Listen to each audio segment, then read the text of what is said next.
का मुक test reasoning का। तो चलो शुरू करते हैं।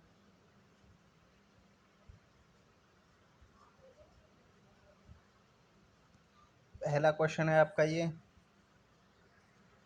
ये सीजीएल का मुक टेस्ट है और इसे हम सॉल्व करते हैं। तो इसमें सबसे पहले हम देखेंगे कि इसमें और इसमें जो गैप है वो 4 का है।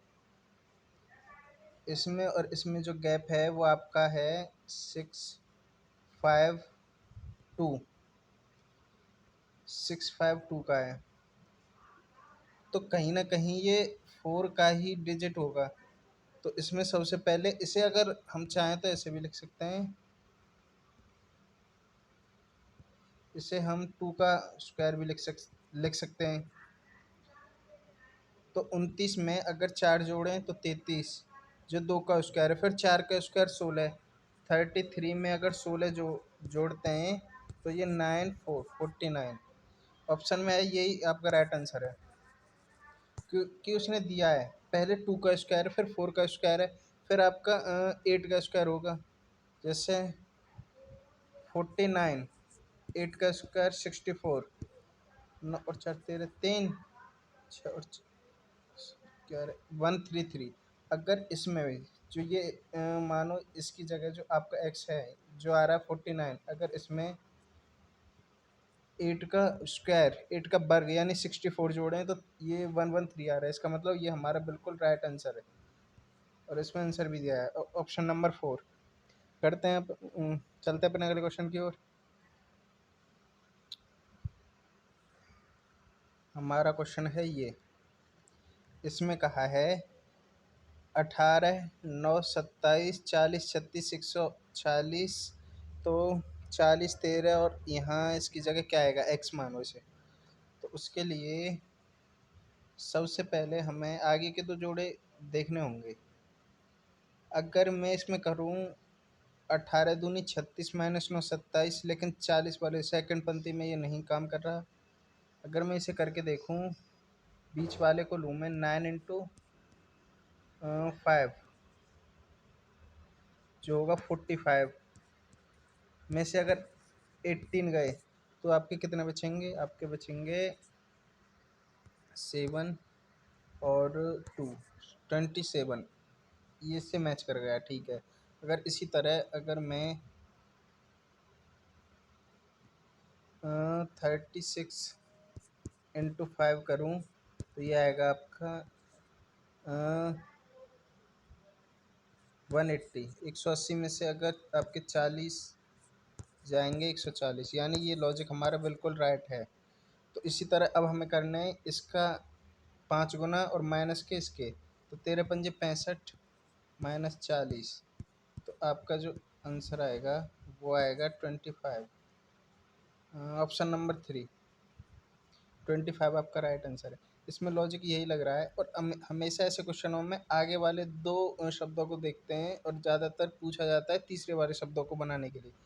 इसमें भी यही पूछा गया है और इसका और कोई लॉजिक नहीं है, सिर्फ यही है कि आपको गुणा भाग अलग करके संख्या सम विभाज्य हर चीज़ करके देखनी है आपको। उसके बाद गुणा करना है, घटाना है, उसके बाद ये तीसरा वाला आपका आना चाहिए। तो ये हमारा आ चुका है। चलते हैं अपने अगले क्वेश्चन की ओर। इसमें भी आपका आंसर दिया हुआ है।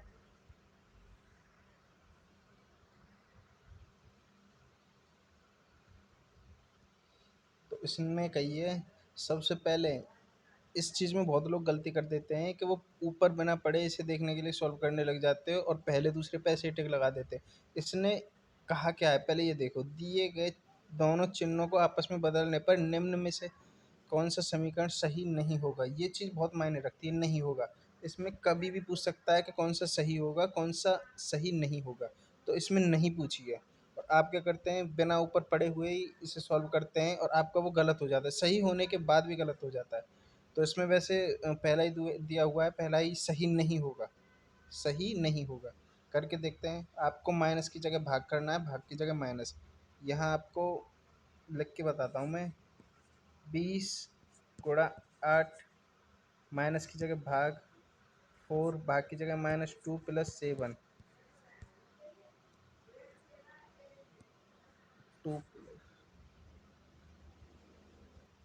टू तो 2 + 7 इजिकल टू आपको चाहिए 50।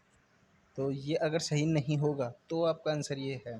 तो सबसे पहले, और इसे सॉल्व करने की सबसे पहले ट्रिक यही होती है कि आपको ऐसी संख्या, सबसे पहले भाग के ही चिन्ह को चेंज करना होगा जिससे संख्या कट जाए। इसका आंसर फॉन्ट में नहीं है और ज़्यादातर फॉन्ट में आता भी नहीं है, तो भाग वाली ही संख्याओं को चेंज करते हैं। तो उसके लिए अब हमें पता है कि हमने 4 से इसे काटा 2 बार, और 20 × 2 बोर्ड मास के हिसाब से आपको पहले भाग करना पड़ेगा, उसके बाद गुणा करना पड़ेगा। तो 20×2 = 40 -2 + 7 47 -2 = 45। ये तो सही नहीं है, फिर भी टिक लगा हुआ है क्योंकि इसने पूछा यही है कि ये सही नहीं है, इसीलिए हमारा आंसर यही हो जाएगा। चलते हैं अपने अगले क्वेश्चन की ओर। ये रहा आपका अगला क्वेश्चन।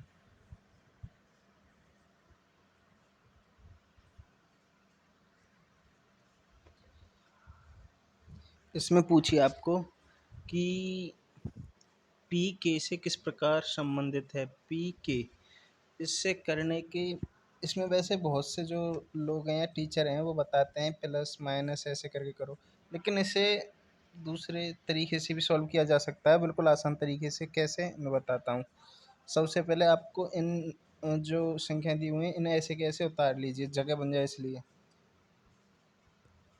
तो K H L and M @n H P, इस तरह उतार लीजिए। लेकिन सबसे पहले देखिए कि क्वेश्चन में पूछा क्या है और क्वेश्चन में दिया क्या है। देखो शब्द में क्या दिया है, a@b का अर्थ है ए बी का पति है, ठीक है। ए एंड बी का अर्थ है ए बी का पिता है, ठीक है। ए हैज बी का अर्थ है बी ए का पुत्र है।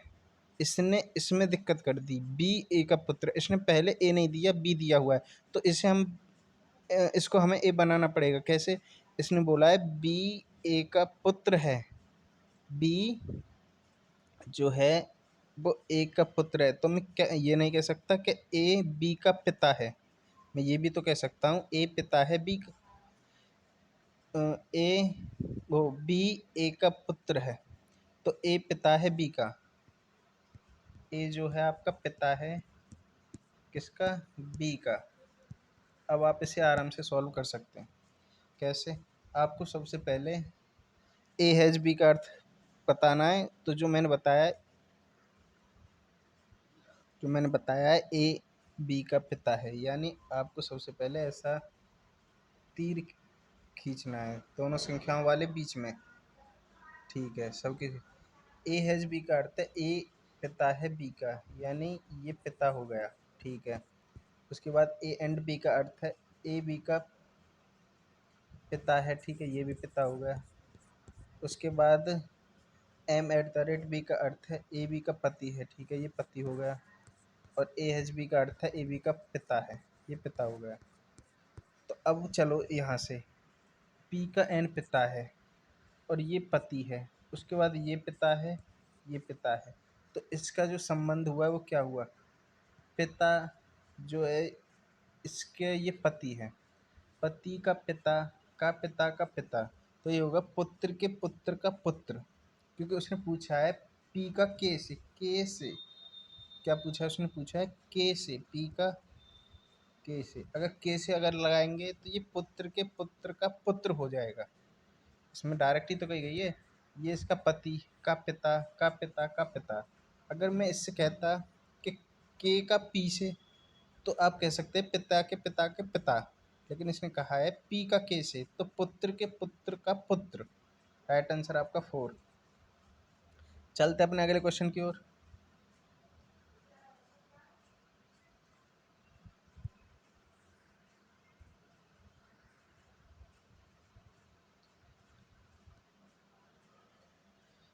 इसमें कहा है सभी टमाटर मटर हैं, जितने भी टमाटो हैं वो सब मटर हैं या पी हैं। मैं मटर ही लिख देता हूँ आपको समझने के लिए। और कुछ मटर आलू हैं, इसमें से कुछ मटर आलू हैं और सभी आलू फल हैं, जितने भी आलू हैं वो सब फल हैं। तो पहला कहा है इसमें कुछ टमाटर आलू हैं, कुछ टमाटर आलू हैं। ये नहीं हो सकता, क्यों? क्योंकि ये टमाटर वाला जो सेक्शन है आपका, ये आलू वाले, मटर वाले, फल वाले और आलू वाले को नहीं काट रहा। अगर ये थोड़ा सा भी काट रहा होता तो ये सही होता। कुछ टमाटर आलू हैं, बिल्कुल नहीं है, ये इसे काट ही नहीं रहा। कुछ फल आलू हैं, अगर सब आलू फल हैं तो कुछ फल आलू हो सकते हैं, इसमें कोई गलत नहीं है। और कुछ मटर फल हैं, कुछ मटर फल हैं, ये मटर फल वाले को काट रहा है, यानी सेकंड और थर्ड सही है हमारा। ऑप्शन नंबर सही। ऑप्शन नंबर थ्री, केवल निष्कर्ष दो और तीन अनुसरण करते हैं, बिल्कुल राइट है। चलते अपने अगले क्वेश्चन की ओर।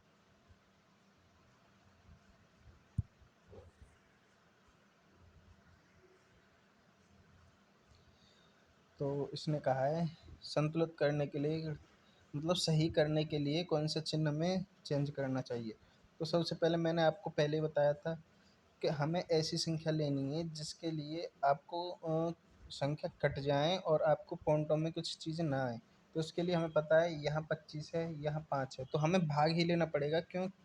सबसे पहले क्योंकि ये आपस में कट जाएँ। तो पहले में भाग है, दूसरे में है, तीसरे वो चौथे में, यानी इसे हम एंड में देखेंगे, अगर एंड से नहीं आया जब देखेंगे।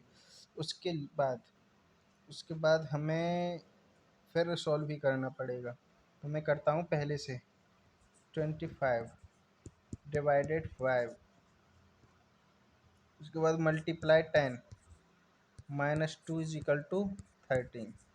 तो इससे ये काटूंगा तो 5 इंटू 10 - 2। अब मुझे पता चल गया 50 में से 2 गए तो 13 कभी आना ही नहीं है। इसका मतलब ये हमारा आंसर हो ही नहीं सकता। उसके बाद मैं देखता हूँ दूसरे वाले को, दूसरे वाले से भी नहीं आएगा। देखते हैं, चलो। 25 माइनस 5 भाग 25 भागे 5 minus 10 plus 2 is equal to 13। तो 5 से 5 माइनस 10 प्लस 2, तो ये हो गया 12। सॉरी 12, नहीं नहीं नहीं, ये हो गया आपके 7 माइनस 10 माइनस के, ये भी आपका गलत है। तो अब तो हमें ये ही लेना पड़ेगा।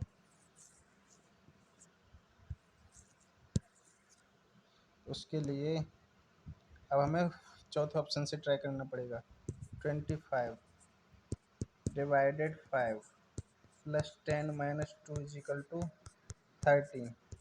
5 से चला गया, 5 प्लस 10 माइनस 2, यानी 50 माइनस 2 13। यही आपका राइट आंसर है, बिल्कुल करेक्ट।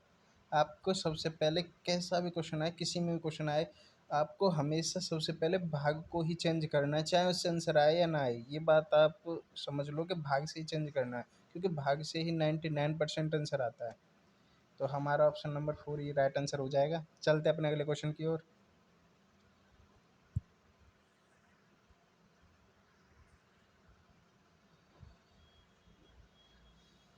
आपसे पूछा है कि छुरी से काटते हैं लोग, तो करछुल से क्या करते हैं? करछुल से तो छुरी से काटते हैं, करछुल से फैलाना, फैलाना नहीं होगा, टुकड़े करना, परोसना, काटना। ऑप्शन नंबर 3 होना चाहिए इसका। इसका ऑप्शन नंबर 3 है, टुकड़े करना। करछुल से टुकड़े किए जाते हैं। चलते अपने अगले क्वेश्चन की ओर।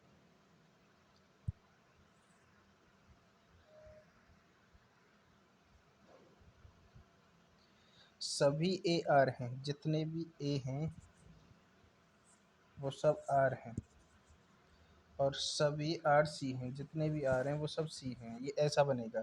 तो सभी ए सी हैं, जितने भी ए हैं वो सी हैं, बिल्कुल सही है। क्योंकि जितने भी ए हैं वो सब आर हैं, जितने भी आर हैं वो सब सी हैं। इसका मतलब जितने भी ए होंगे वो सब सी होंगे, जितने भी आर होंगे वो भी सी होंगे। तो जितने भी ए हैं वो सी हैं, बिल्कुल राइट आंसर है। कुछ आर ए हैं, जब सब ए आर हैं तो कुछ आर ए हैं, ये भी बिल्कुल करेक्ट है। और कोई सी आर नहीं है, ये गलत है, क्योंकि सब आर सी हैं, तो कुछ CBR होंगे, ये गलत है। आपका पहला और सेकंड दोनों ऑप्शन सही हैं। तो ऑप्शन नंबर 4 ये आपका राइट आंसर है। निष्कर्ष 1 और 2 अनुसरण करते हैं। चलते हैं अपने अगले क्वेश्चन की ओर। ये है अब आपका अगला क्वेश्चन। इसमें आप बताओ कि इसमें करना क्या है, इसमें क्या किया जा सकता है। अगर इसे मैं देखूँ 3 और 2 5 गुणा 7 और 5 7 नहीं, ये तो गलत है। तो हाँ, इसमें ऐसे करते हैं 3 का क्यू प्लस 2 का क्यू, तो 27 और 8 35। चलो ये तो बन गया।